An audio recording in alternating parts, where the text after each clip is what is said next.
We live in a great country. Amidst all the chaos and hardship that has shaken our world in 2020, there is nowhere you'd rather be. The credit for that, as always, doesn't belong to the politicians here in this chamber tonight. It belongs to you, the people of Australia.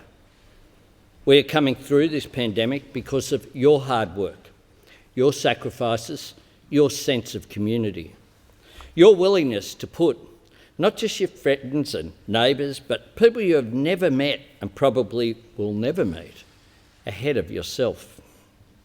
Your values, Australian values, that we look after each other. And it's that spirit, those values, which should define what happens next.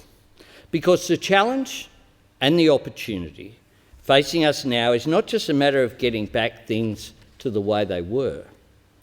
We have to aim higher than that, strive for so much more than that. We have a once-in-a-generation chance to rebuild our economy and our country for the better, to launch a recovery that delivers a stronger, fairer and more secure future for all Australians. This budget fails the test.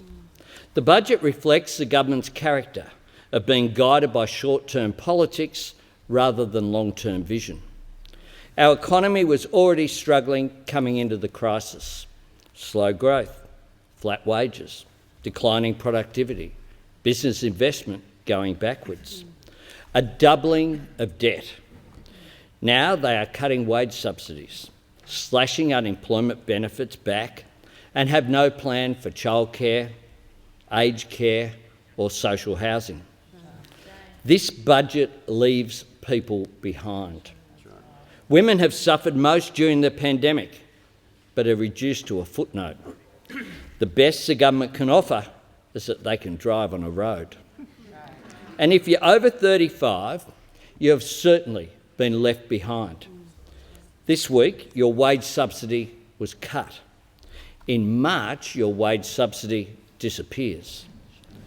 If you're unemployed then, you get $40 a day and forced into poverty. Then you will compete to get a job with people who will have their wages subsidised. A quadruple whammy from the Morrison government. The Morrison recession will be deeper and longer because of this budget. I was brought up to look on the bright side. My mother, Mary Ann, was a great optimist. She was crippled with rheumatoid arthritis and other health conditions, which meant constant pain and often long stints in hospital.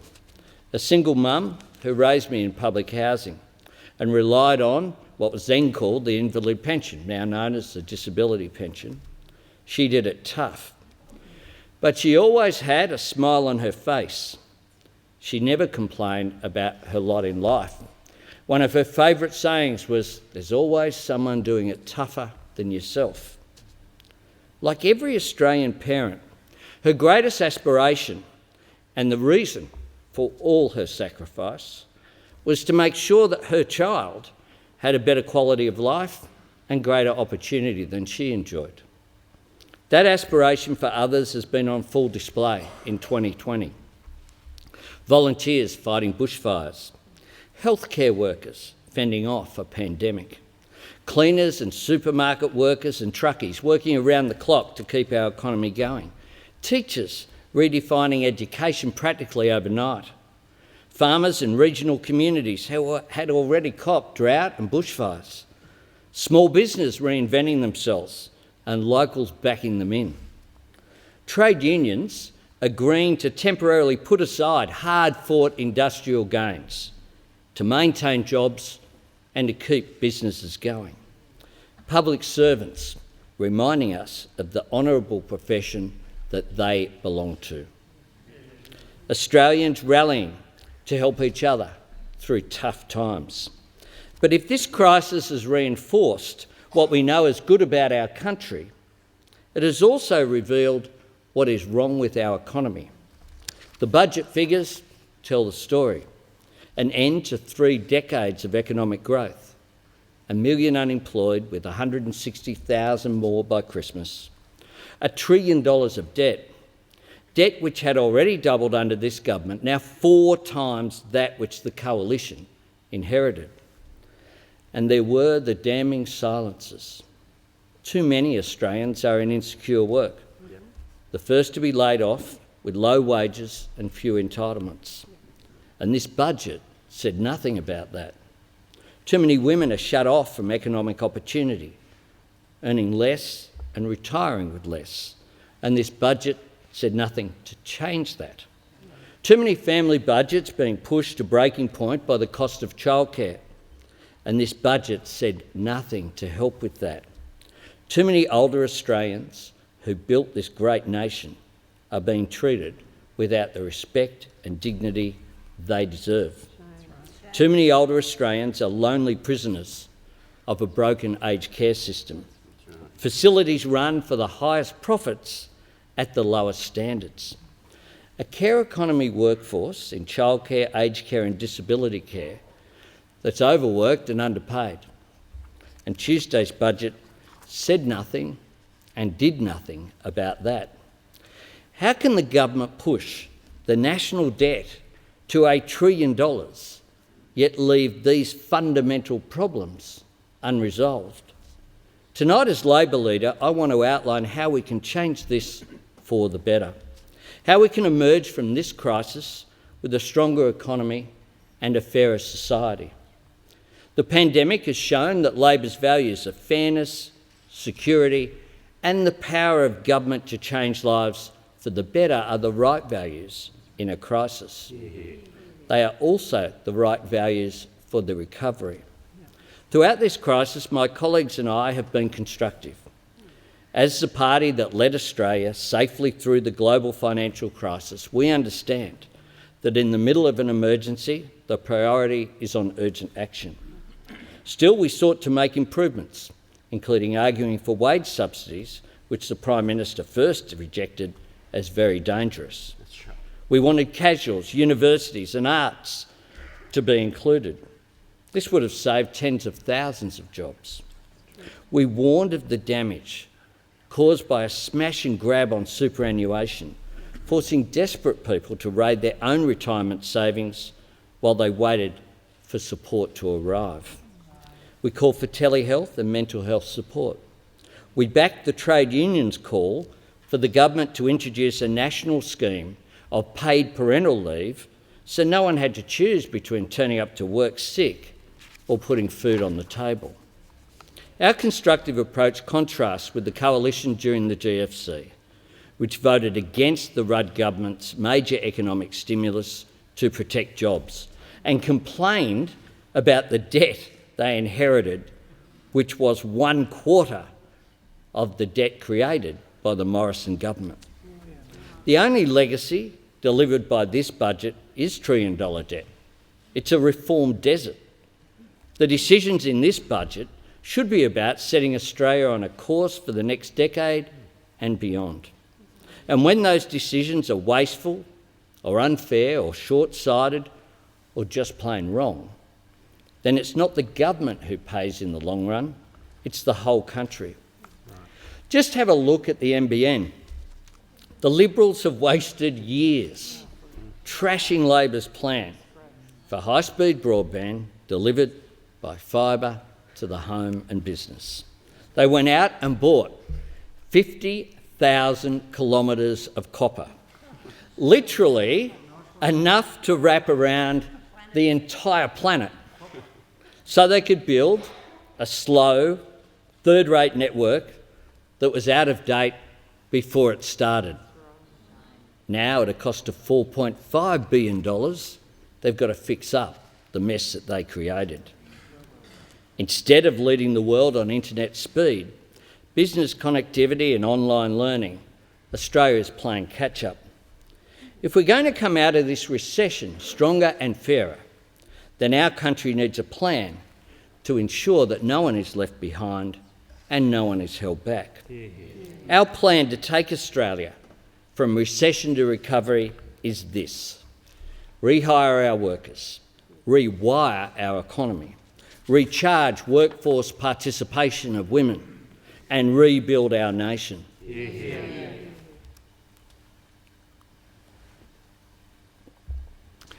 Labor knows that education is the key to opportunity. Our schools, TAFE, and vocational education and universities are vital national institutions, and making sure a quality education is accessible and affordable for every Australian doesn't just open doors of opportunity for individuals.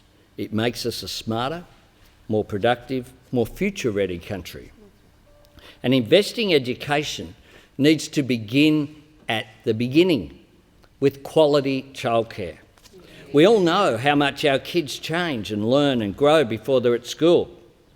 90% of human brain development occurs in the first 5 years of life, an extraordinary figure. What children learn at childcare is so vital for giving our kids the best possible start. But the current system of caps and subsidies and thresholds isn't just confusing and costly, it actually penalises the families it's meant to help.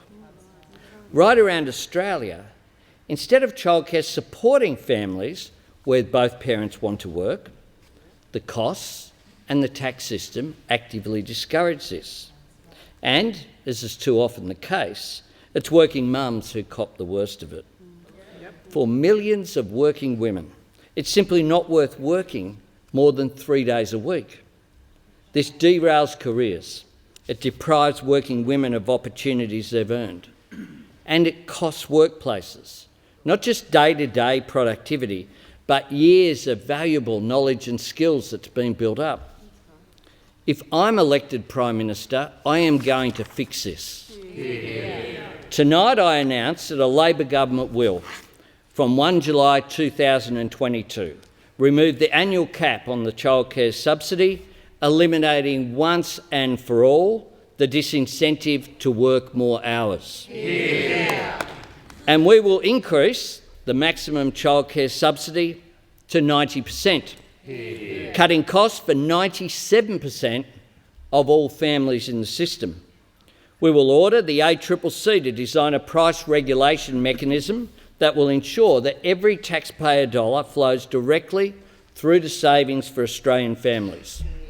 This is what real reform looks like. It will boost women's workforce participation, boost productivity, and get Australia working again.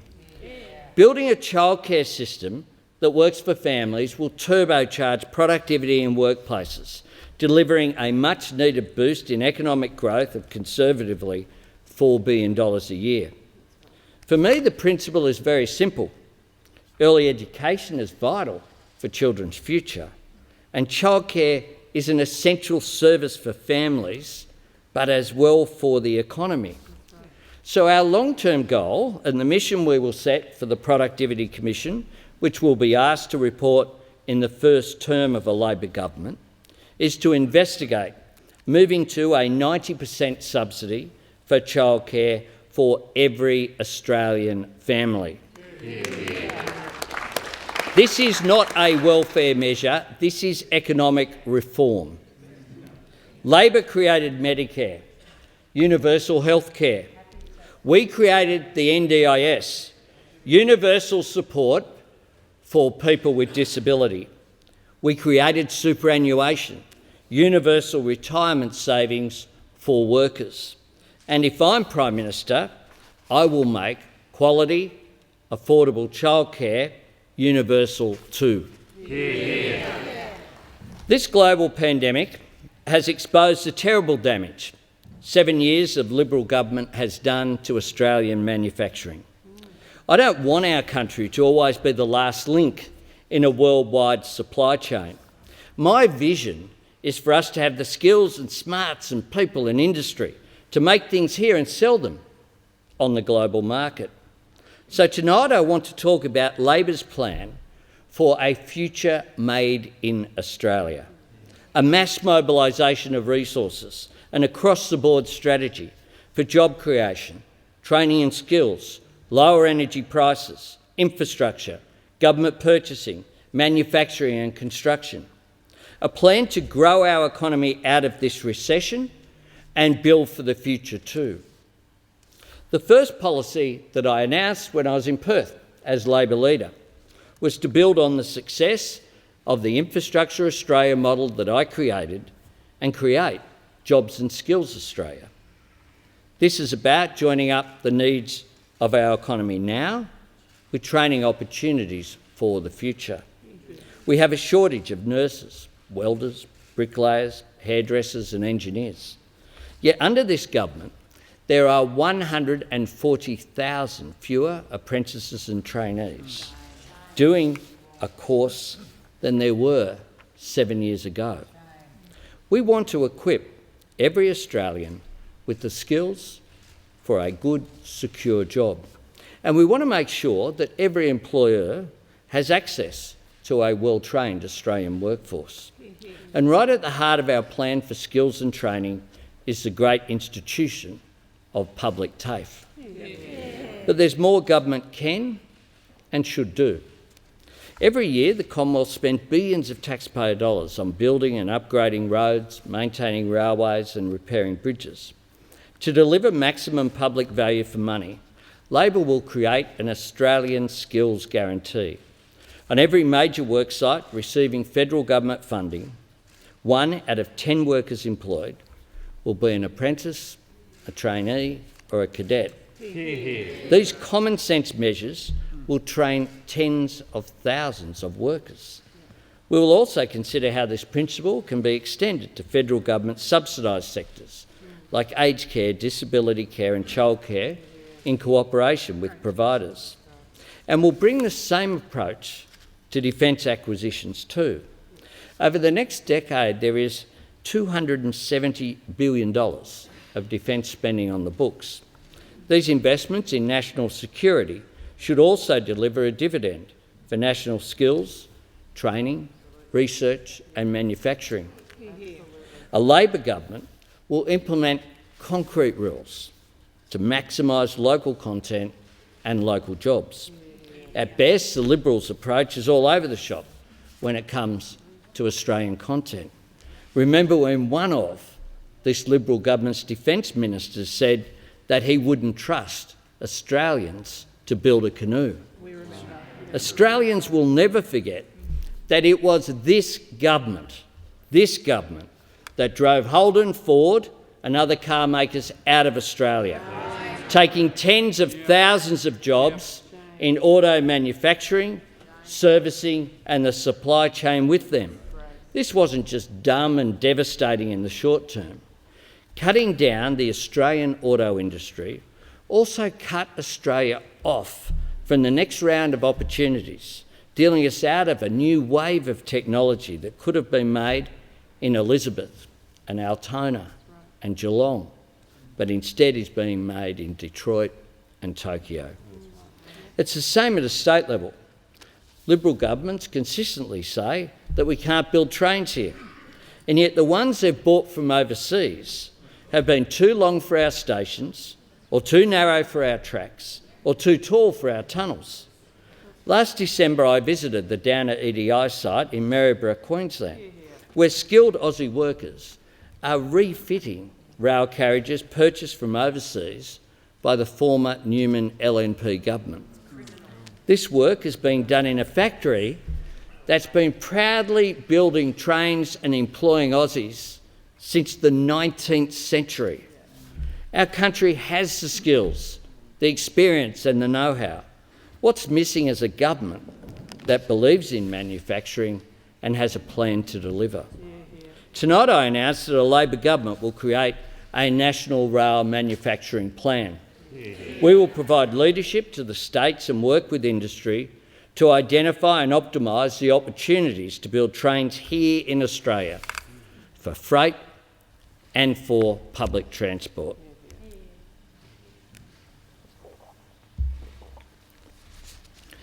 Labor will invest in the skills and research and training to kick-start the next generation of Australian manufacturing jobs, and will deliver the affordable, reliable energy to power industry into the future. The Liberals have had 22 energy policies in 8 years, and all they have to show for it are higher electricity prices and higher emissions. Australia can do so much better. We can be a renewable energy superpower, with clean energy powering a new era of metal manufacturing and hydrogen production. Labor has a clear target to tackle climate change: net zero carbon pollution by 2050. Every state and territory government, Labor and Liberal, supports this goal. The Business Council, the Australian Industry Group, the Australian Energy Council and the National Farmers Federation, they all agree on it. Qantas and Santos and BHP, a host of other major companies, they all back it too. Everyone but the Morrison government, that is frozen in time while the world warms around it. Of course, there is a lot more we can do right now to make energy more affordable.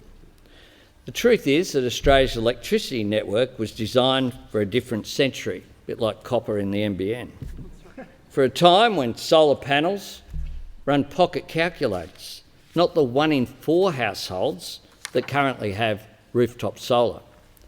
The current network takes no account of the rise of renewables as the cheapest new energy source and doesn't help link these new sources up to the national grid. A Labor government will tackle this head on. We will establish a new Rewiring the Nation corporation to rebuild and modernise the national energy grid. By using the Commonwealth's ability to borrow at lower interest rates, it will be done at the lowest possible costs. The projects needed to rebuild the grid, they've all been identified in the Australian Energy Market Operator's Integrated System Plan. The planning work is done. Rebuilding the grid will create thousands of jobs, particularly in regional Australia, and deliver up to $40 billion in benefits.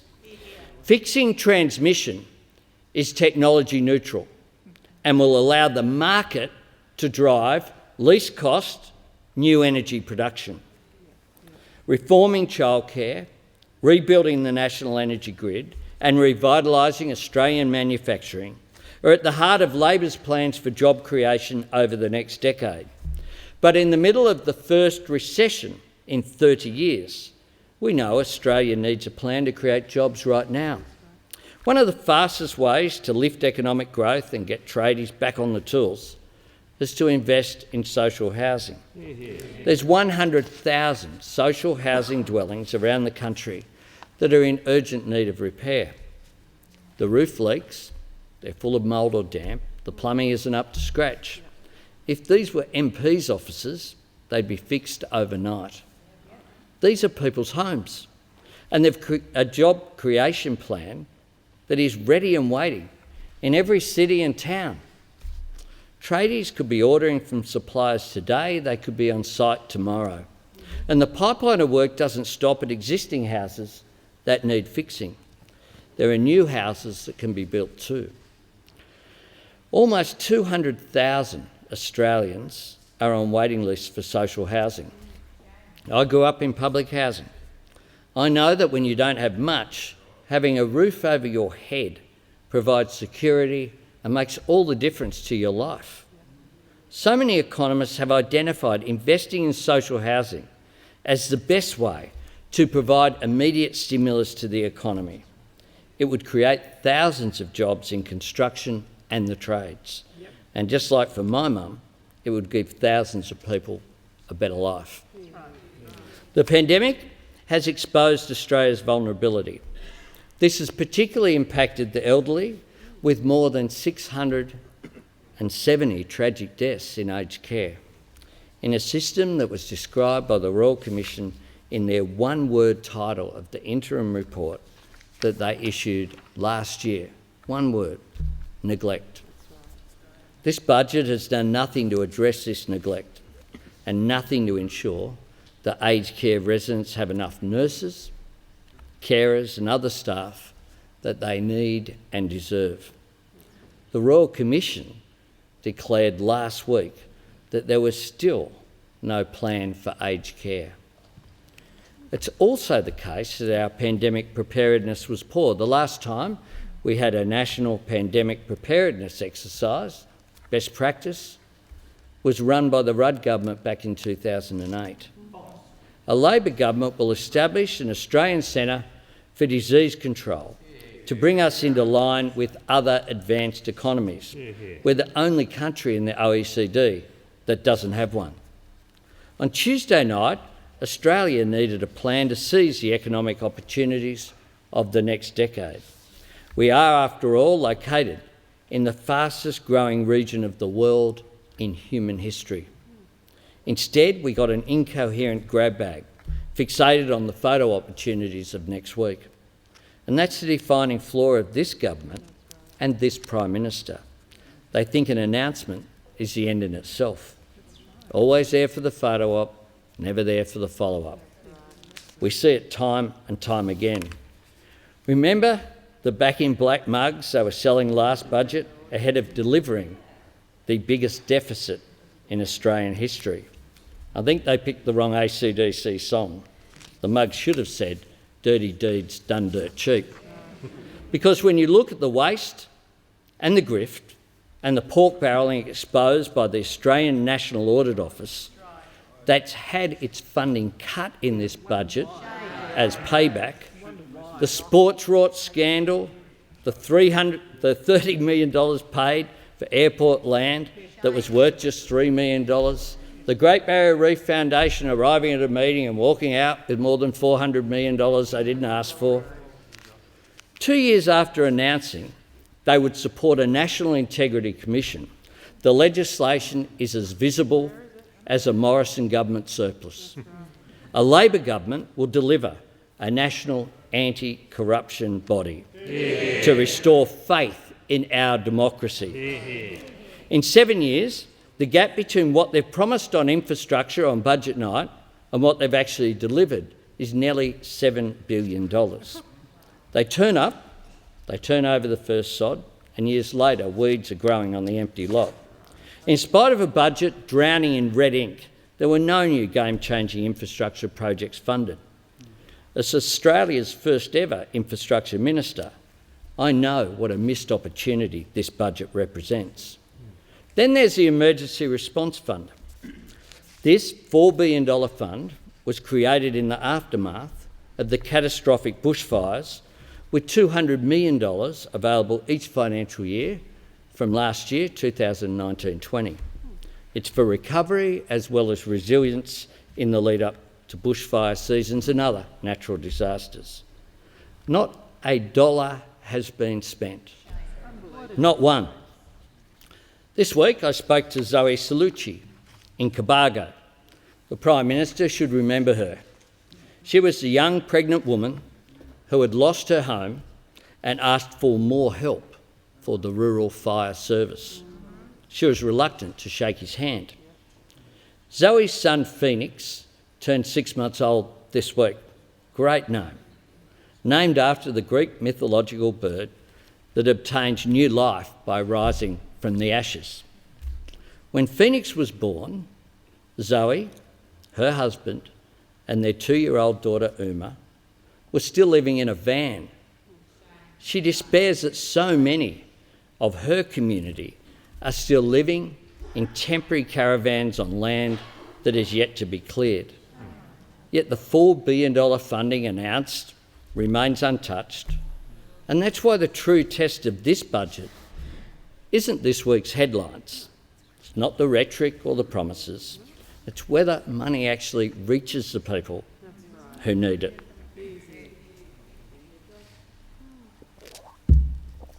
Australia is at a crossroad. It's not of our choosing, but the choices we make could change everything. This is an opportunity to reset and renew. There was a time when the average wage let you buy a house, when secure jobs with sick pay were the norm, before the balance tipped so far one way that ordinary people were left vulnerable. Let's use this opportunity to get the balance right again. Let's put security back into work so that people don't have to choose between their bank account and their health. Let's transform childcare so that it's affordable and accessible to every family. Let's fix our aged care system so that it's driven by dignity and care, not profit. The choices we make now will define who we are in the future. So ask yourself, what sort of country do you want?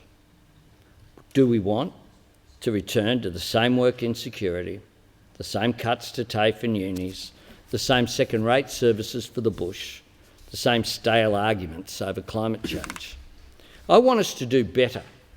I want a country that makes things, that creates wealth and shares it.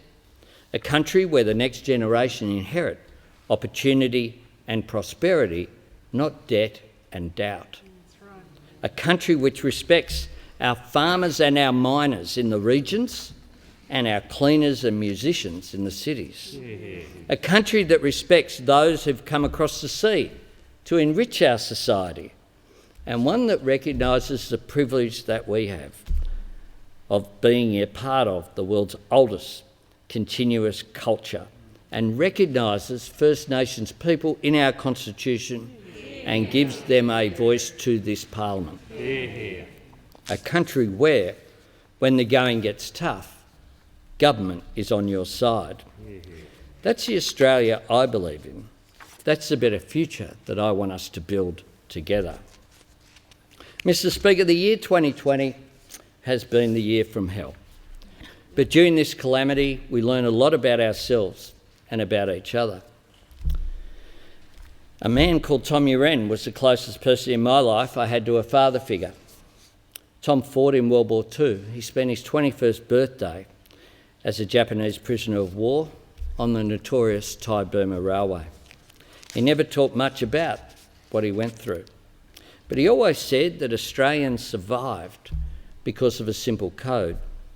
The healthy looked after the sick, the strong looked after the weak, the young looked after the old. Those values are at the heart of what it is to be an Australian. And those values are why I'm optimistic about our country's future. Because just as our people have rallied to each other and risen to the challenges of the pandemic, I know Australians can seize the opportunities of the recovery, seize the chance to rebuild and renew our country. But people can't do it on their own. My mum battled a ton of adversity to give me opportunities that she never had. But government played a part too. It put a roof over our head. It gave me an education and a start. That's why I want to be Prime Minister, because I know that government has the power to break down barriers of disadvantage, to change lives for the better. I've seen it, I've lived it, and that's what Labor's plans are all about. Creating jobs for today and training our people for tomorrow. Making quality childcare a right for all, not a luxury for some. Rebuilding our manufacturing sector and powering our recovery with clean energy. Tonight I've talked about how we can make this once-in-a-century crisis the beginning of a new era of Australian prosperity and Australian fairness. With the right plans, the right policies and the right leadership, I truly believe our country can make this moment our own. Strength and fairness. We can beat this recession, we can launch a recovery, and we can build a future where no one is held back and no one is left behind. Yeah.